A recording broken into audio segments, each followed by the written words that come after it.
take a seat, and welcome to Sit Down.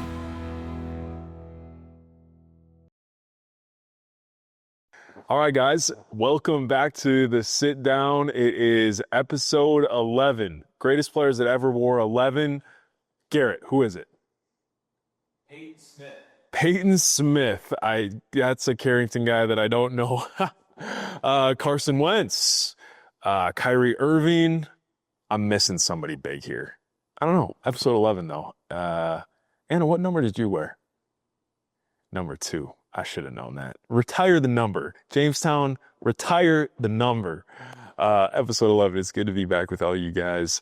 Last episode, Q&A. Hope you guys enjoyed it. That was a fun one. But now, just a solo. Just me and my own thoughts.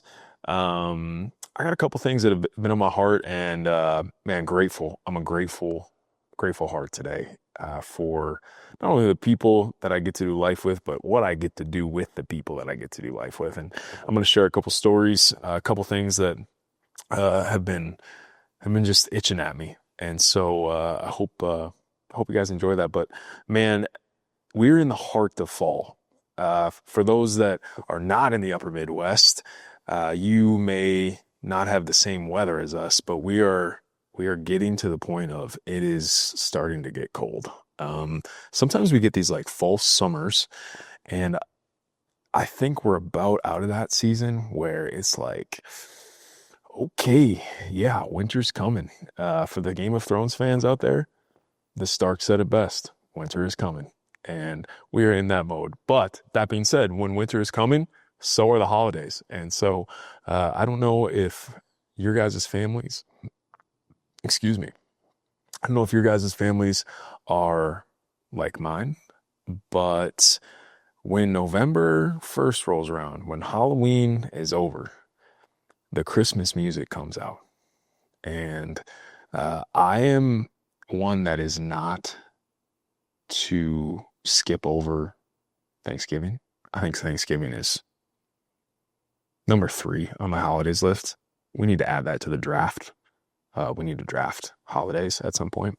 But Thanksgiving is great. But like my girlfriend's already got the Christmas tree up.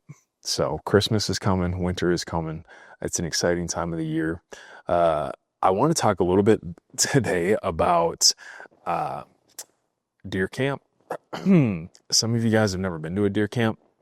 But I want to talk a little bit about my experience a couple weeks ago when I got to go out hunting in Wisconsin. Before we get to that though, it got me thinking of, I wish I was there because when I go back to deer camp, I see these pictures up on the wall, and I'll see if my buddy Noah can send me some of these pictures if he's all right with that, and we'll throw some of them up.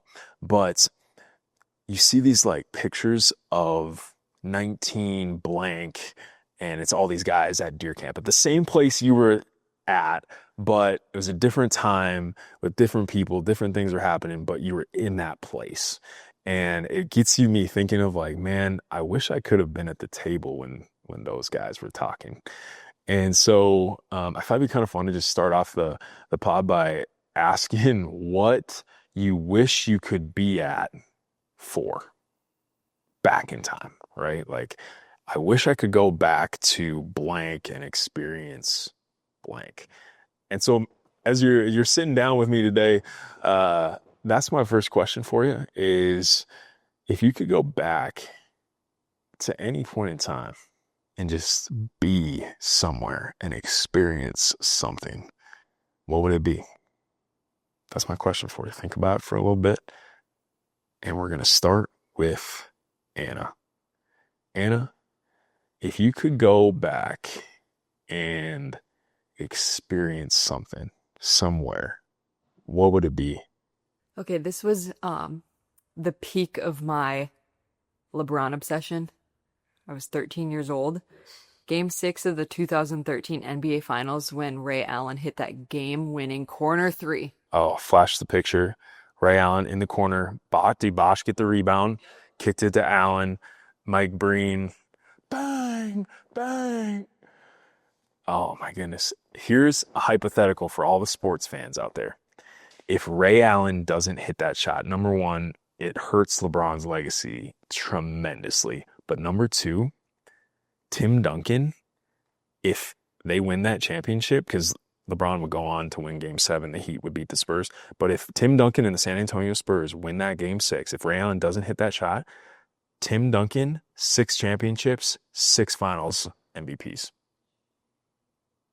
You know who else is the only other person to do that? Michael Jordan. So I think that shot potentially kept Tim Duncan out of the greatest player of all time talk. You never hear Tim Duncan in that conversation. If Ray Allen doesn't hit that shot, this is my personal opinion, Tim Duncan might be in that conversation. Okay, good. Yeah, in Miami. That's awesome. That's an awesome game that you could have been at. Garrett, what's yours, man? I wish I was there when Christian Laettner hit the shot versus Kentucky in the 1992 Elite Eight. Oh my goodness. Put that picture on too. Who threw the pass? Was it Grant Hill? I think so. I think Grant Hill threw the pass, full court pass. Laettner catches it, shoulder fake to his right shoulder, right? Right shoulder fake, turns to his left, jumper. United States hates you. That's what happened was you hit that shot, Christian Laettner, and now everyone hated you because you're from Duke. So an amazing game, though. Amazing game. It's mine was gonna be 1991 when the Twins beat the Braves and won the World Series, and Kirby Puckett hitting the home run, and like that would be incredible. I wasn't even alive. I was still 6 years from conception, but yeah, that would have been unbelievable. I'm gonna throw a curveball in because we're all sports related.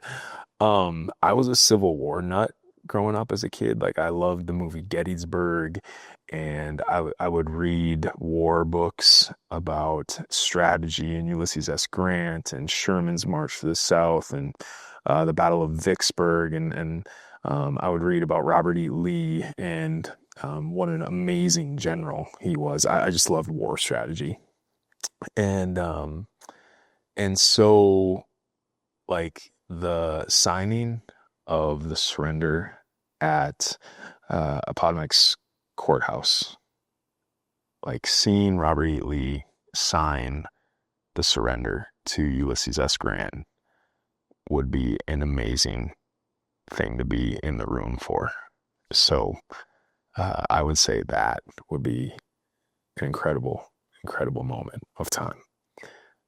Also, Abraham Lincoln, Gettysburg Address, like some of these moments in U.S. history that, so the signing of the Constitution, can you imagine being in that room? The significance, the weight that would hold, I think would be incredible. I also, like, this is a future for your parents, for the moms and the dads that are listening.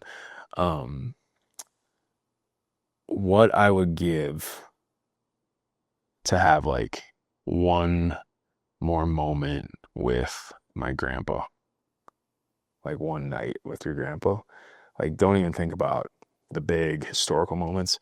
What about just a night with a person that's no longer here, and you just get to laugh and listen to stories? Like, I think of my great grandpa Oscar, and yeah, man, I wish I could go back to that moment. I have a moment in my head of one of the last times that we got to sit around and tell stories, and man, good times. It leads into some of the things that I want to talk about today. And I went out to Wisconsin to do some deer hunting with some of my best buddies a couple weeks ago. And this hat that I'm wearing, I always wear a hat, mainly because my hair is getting crazy, you guys. I don't know if you guys can see this, but it's getting long and it's getting curly in the back. So that's why I always wear a hat. But this right here, shout out to my hunting buddies. This is the Big Buck Busters. That's our brand right here. And our hunting hat. And we did some bow hunting out in Wisconsin. And I'm going to have just flash some pictures up here, Anna, of where we do this out in Wisconsin. I cannot tell you the exact location. That is very secret information. But this place is Hunter's Retreat. It is an A-frame cabin out in kind of the middle of nowhere. And it's got no running water. It's got no electricity. A generator gets turned on at night to charge phones and have some lights on and stuff. But it's a different way of living out there. And the reason that I asked that question of, take me back to when, is because there is history at that place. Like, there's tradition.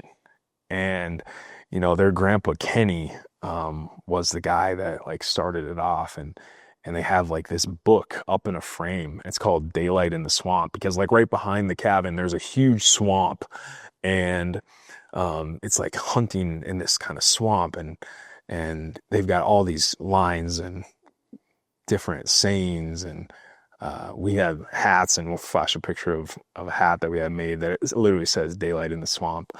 But man, it's just like, you go there and you feel different. I want you to think of that place in your life of like, you grew up and you smelt it. Like, you can smell that place, and you could feel that place, like what the carpet felt like in your toes, and what the wind felt like as it came off the water. Like, what is that place for you guys, where the place had power? And man, I did not grow up going to this place, but after my injury, we started going and hunting there 1, if not 2 times a year. And I'm starting to get that with this place. It's not even my family's place, because of the tradition that it holds. And I think there's some power in holding on to the traditions that the ones before us set, whether it be grandparents, uncles, aunts, whoever that might be, parents. There's some power in that.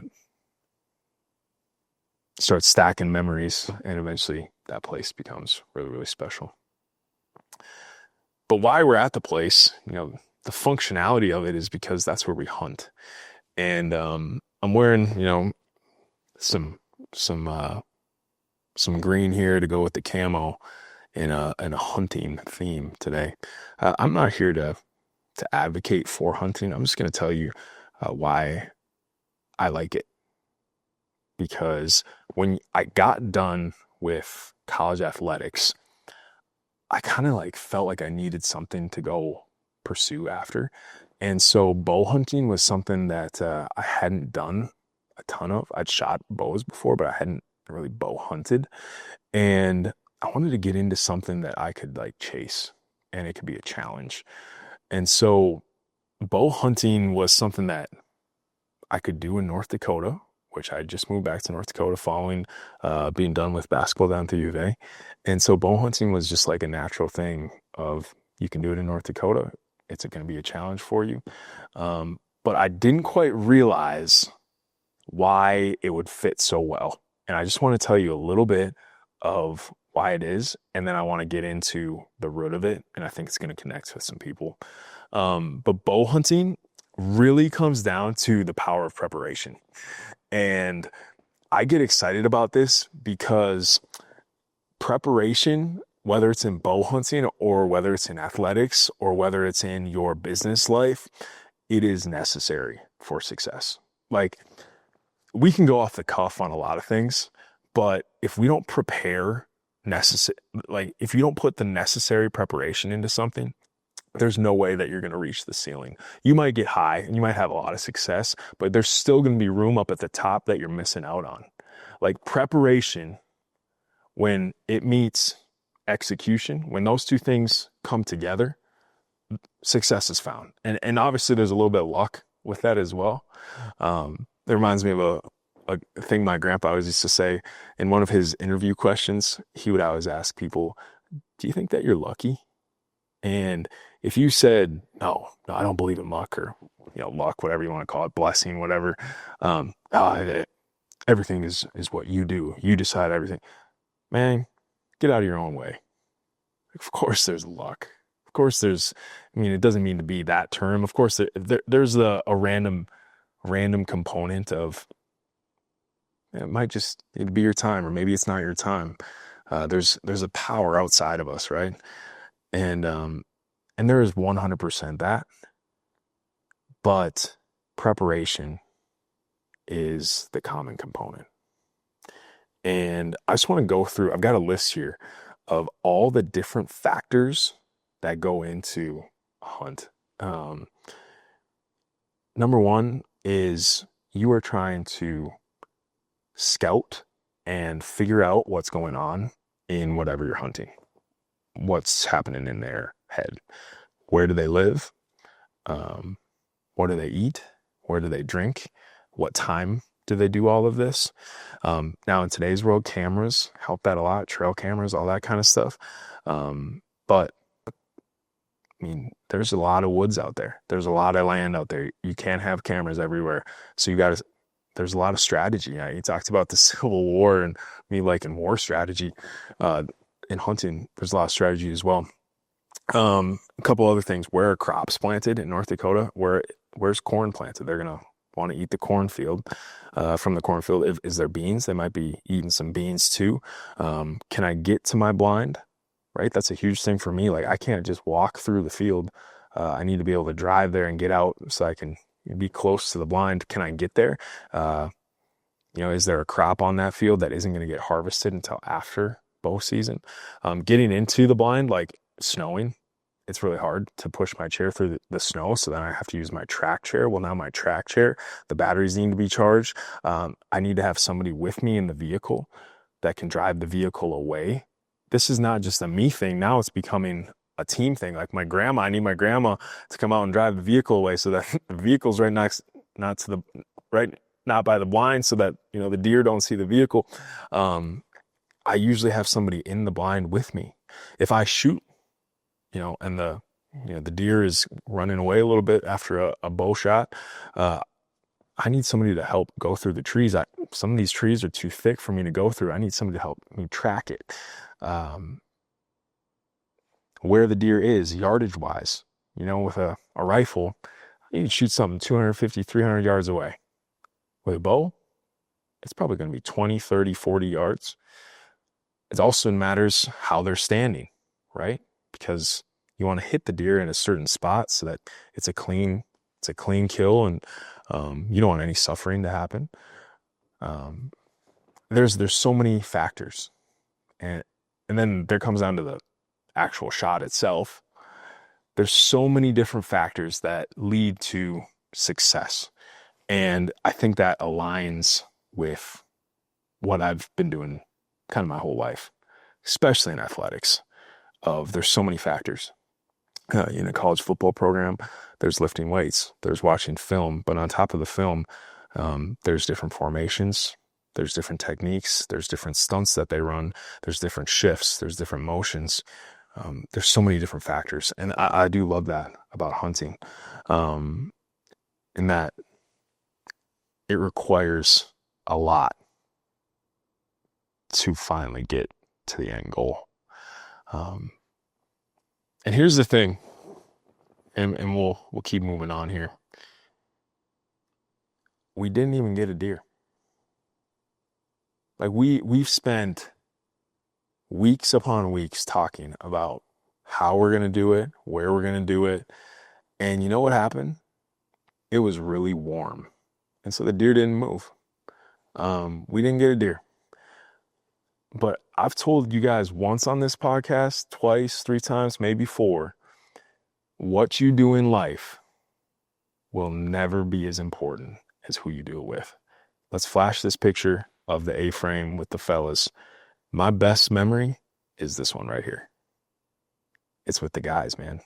We're playing, I think, dollar bets of blackjack, having a couple drinks, telling stories until 2 a.m. And then we got back up at about 5:30 and got back out and sat in the blind again and hunted. But man, I love I love the chase, but man, I love who I get to chase it with. And I get to do it with my best buddies. And so my question for you is, number one, what are you chasing? Like in your current life? Like, do you have something where outside of your work, outside of, money that you're chasing, do you have like a hobby, something that you enjoy doing where you're not good right now? And if you are good, you're not great right now. And if you are great, you're not the best.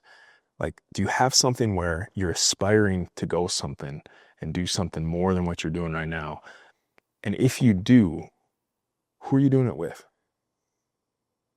Like, who are you bringing to the top with you? Who's on the climb with you? Because the climb is great, but man, it's so much more enjoyable. It's so much more enjoyable when you got somebody going up with you. And I tell you what, when you bring people to the top with you, they got to come down with you too. A lot more people die going down Mount Everest than going up. And that's a lesson for myself. But I think for anybody that, man, once you reach the top, that's where you can slip. And it's good to have some people up there at the top with you, celebrating with you, to make sure you don't slip when you get there. So, man, I just wanted to throw Deer Camp on one of these podcasts. It deserves a spot because in the end, man, hunting is great. I love it. You don't have to love hunting. You don't even need to agree with it. It's really not even about the hunting.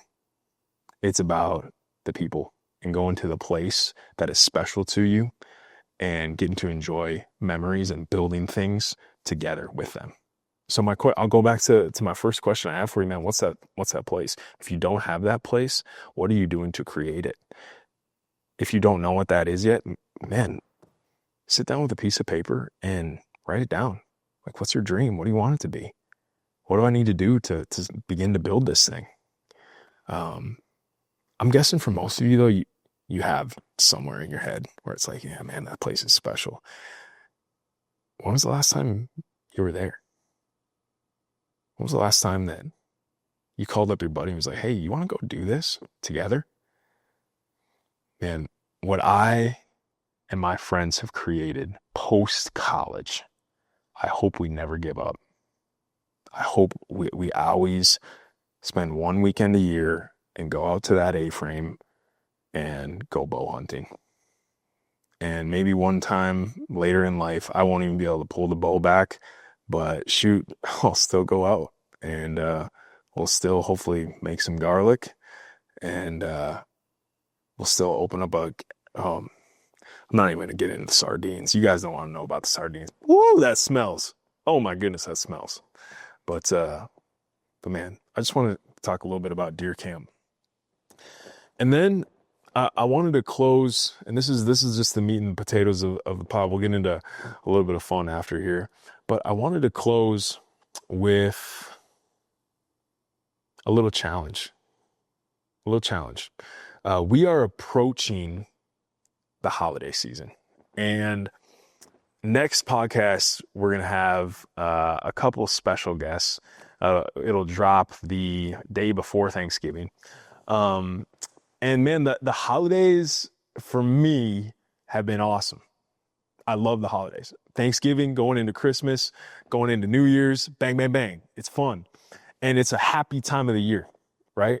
It's a time to be thankful. Thanksgiving is coming, and we'll talk more about it on the next podcast. But oh man, family, your faith, football, food, all the F's, right? And I grew up that way because of the people in my life. That's the way my family celebrated. It was a joyous time, but the reality of it is that the holidays are not that way for everybody. The holidays actually for a lot of people are a reminder of what they don't have.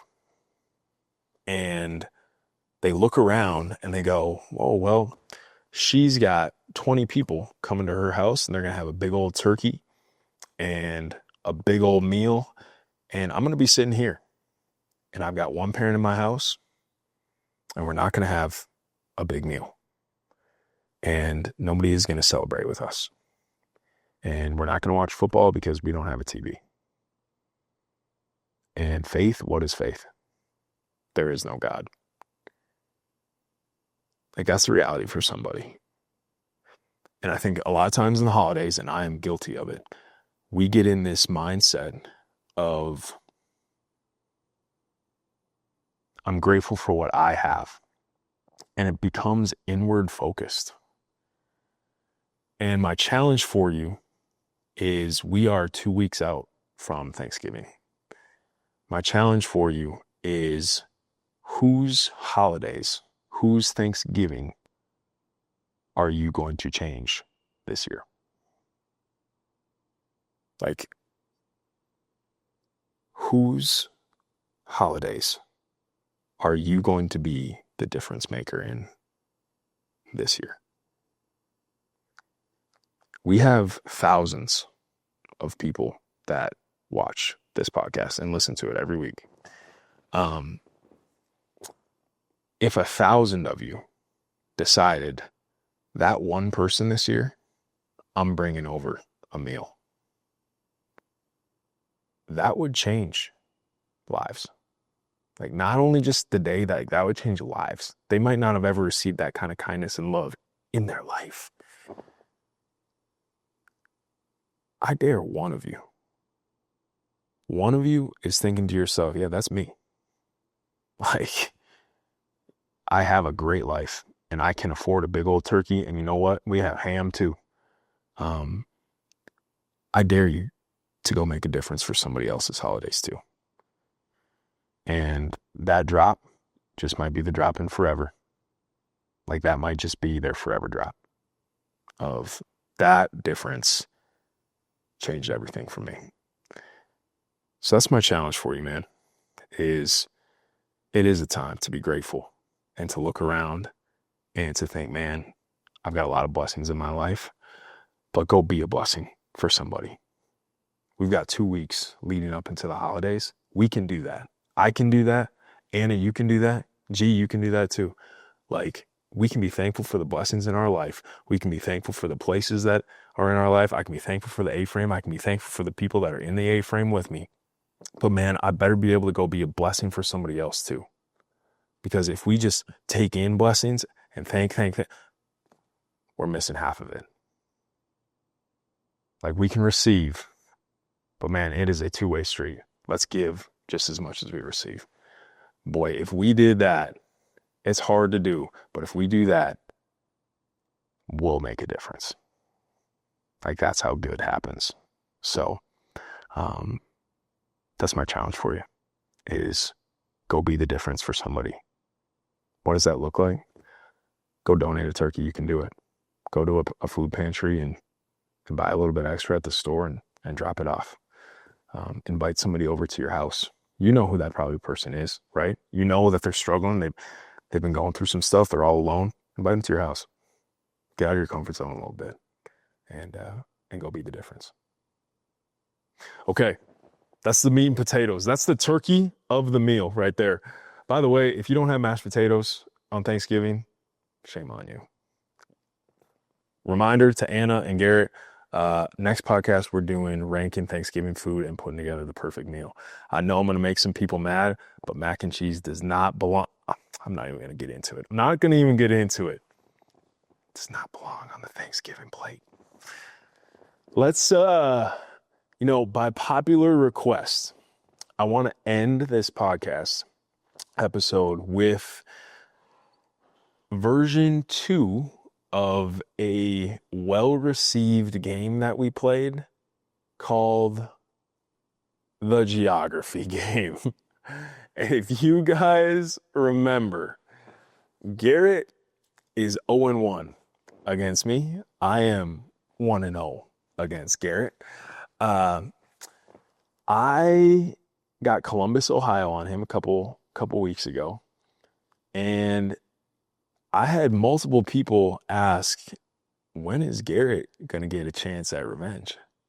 When is he going to get a chance to even it up, even the series up? And so here we go. I'm going to give Garrett a chance to answer on the geography game. So I'm going to pull up a city, and now you got to guess my city. And you should look at Garrett's face right now. He's scared. I got him exactly where I want him.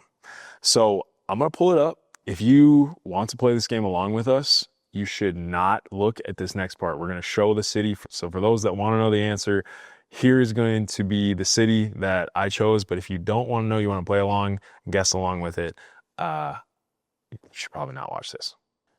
Remember the rules. The city has to have at least how many people? 150,000. So here is my city.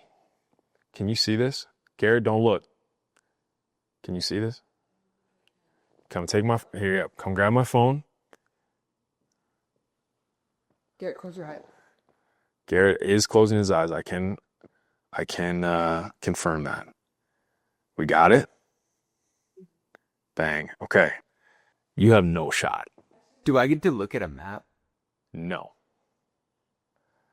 I'm cooked. You have to look at a map.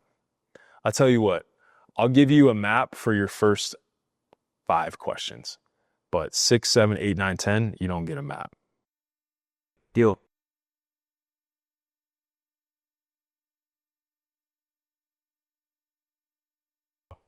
Does the state that this city is in, does it border an ocean? Yes. It is a coastal state. Is it on the East Coast? Yes. It is on the East Coast.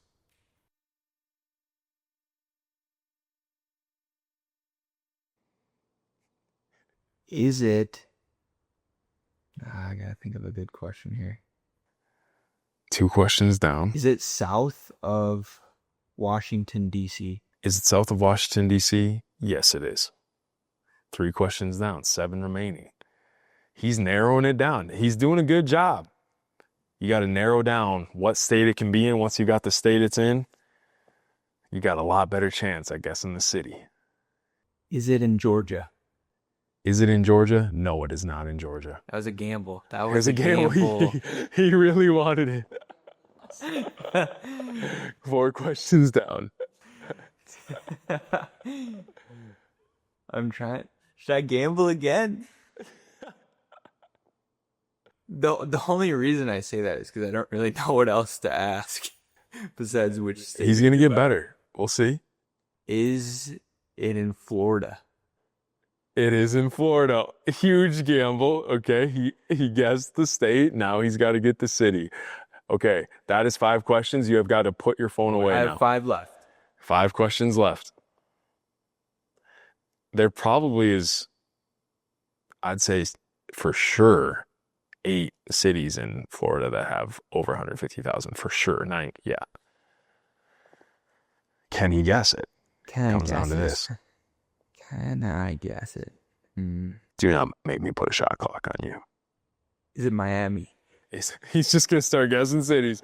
He's not gonna say, is it in the northern half of the state? Is it in the southern half? Nope. Miami? No, it is not. It is not in Miami. That's 6 questions. You got 4 down. Not in Miami. Orlando.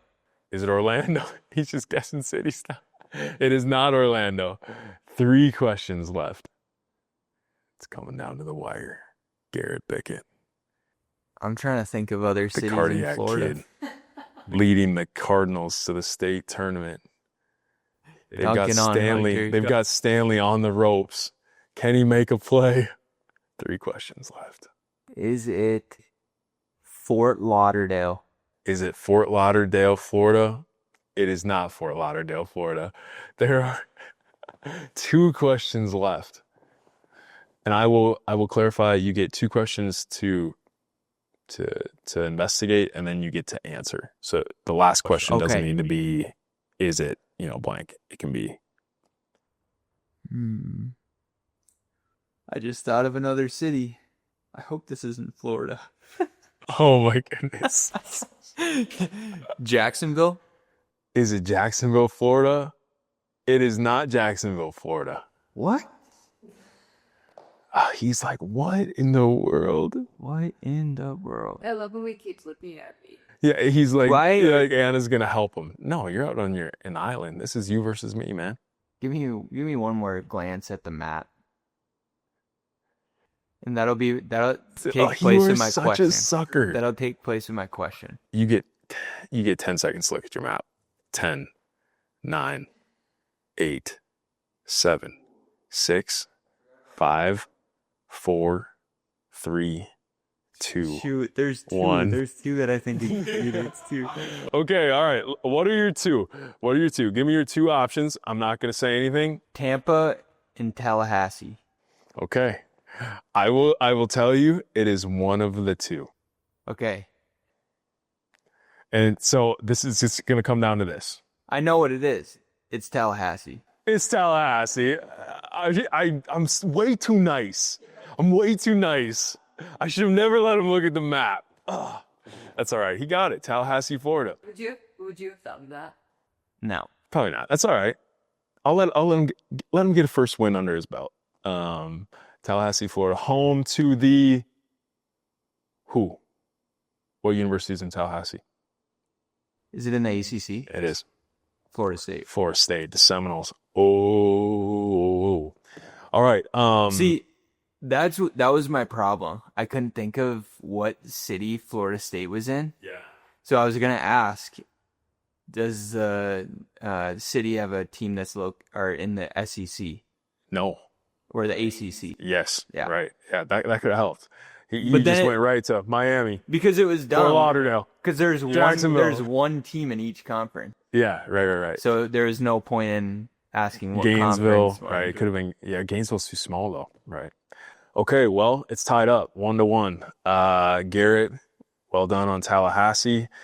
We're all tied up. We're gonna keep going. I love this game. So if you don't like the geography game, too bad. Too bad. I love geography, so we're gonna keep playing it. All right, you guys got your challenge for the week. Next couple weeks, really. You got a couple weeks to prepare. Thanksgiving is coming. Holidays are coming. It's a great time of the year for so many of us. Let's go make it great for somebody else. I'm excited. We got some really exciting news coming up. Some awesome guests that we are stoked about. You guys are going to love them. But we're going to have to wait a little bit. Holidays are going to be great. Have a great rest of your week. Enjoy your November. Okay. All right, let's end it with tell me something good. Gary, you want to start it off today? Yep. Give me something. The board game Joker. Board game Joker, I've never heard of it. So, I don't know if it's a well-known game or not, but my grandpa's big on it. He's got my mom's side of the family playing it, and it's a blast. We'll flash up a picture of it. Let's go. Joker. Okay. My something good is, and I maybe have said this already because I'm so obsessed with it, but Dubai chocolate. Dubai chocolate? Have you ever heard of it? Never heard of it. No. You're not on TikTok. I mean, I am on TikTok, but But not really. Anna runs my TikTok. Yeah, but that was a tough question. Yeah, so it's like this viral chocolate on TikTok, and it has this pistachio filling. Oh my goodness. And you like pistachio, don't you? Love pistachio.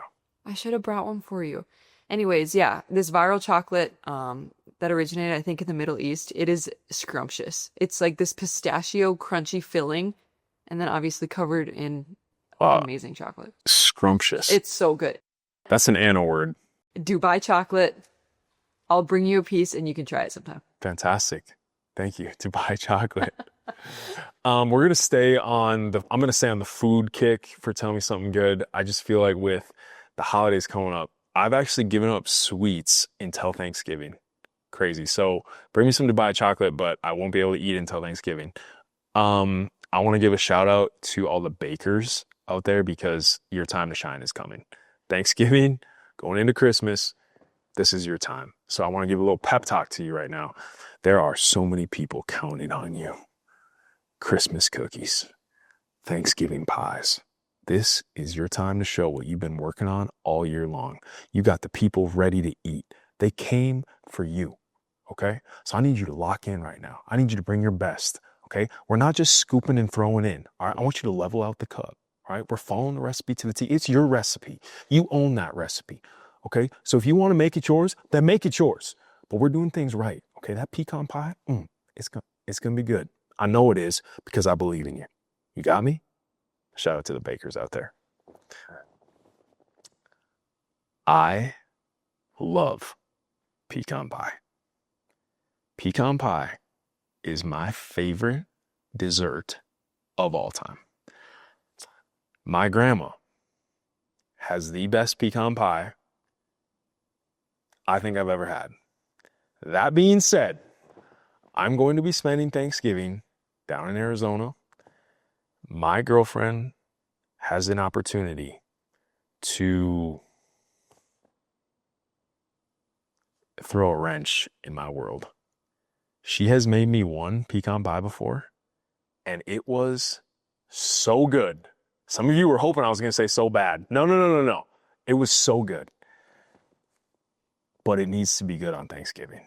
Like, it was good back in the spring, but it needs to be good on Thanksgiving. And so, Mercedes, you are listening right now. There's some pressure on you because I'm coming for Thanksgiving and I need that pecan pie to be special. That is my something good. It's pecan pie, and I'm going to throw in some pumpkin sourdough as well because, wow, why not? I can't wait for Thanksgiving. Something good. Dubai chocolate, Joker, pecan pie. Let's have a great fall. My goodness, got me hungry. Thanks for coming and sitting down with us. We'll see you guys next time.